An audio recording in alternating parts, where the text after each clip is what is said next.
This is Sparta!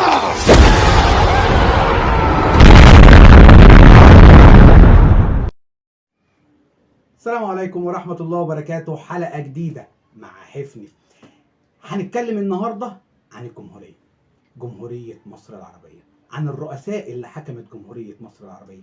هنحكي فيها مع بعض كل الحقبة الزمنية لكل رئيس دولة حكم جمهورية مصر العربية.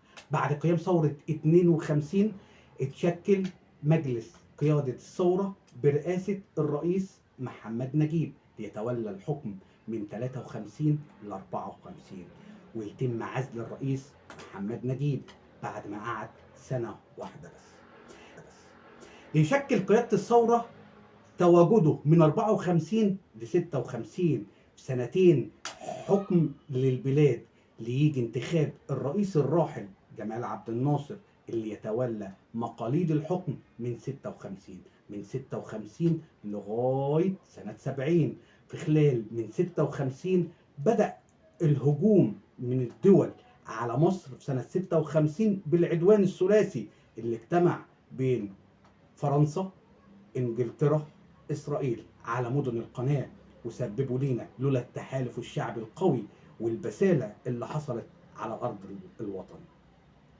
لتقوم نكسة 67 ويتم تنحي الرئيس جمال عبد الناصر، اللي تطلع الشعب علشان يقول له ما تتنحاش، كمل واستمر، ليعود التجربة من تاني علشان يمسك مقاليد الحكم لغاية لما يتوفى في سنة 70.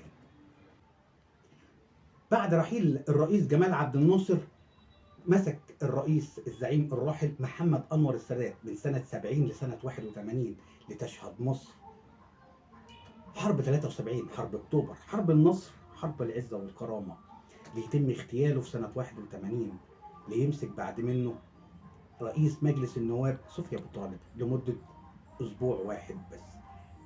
يمسك الرئيس محمد حسني مبارك من سنة 81 لغاية 2011، 30 سنة حكم.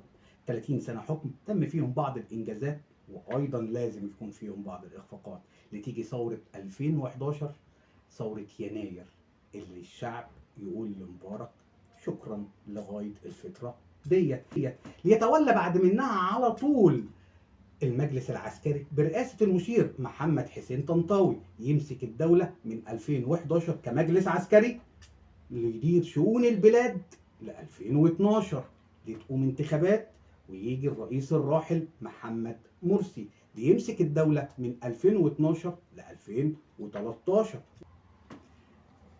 بعد انتهاء وقيام ثورة 30/6 تولى الرئيس محكمة دستورية عدلي منصور من 2013 ل 2014.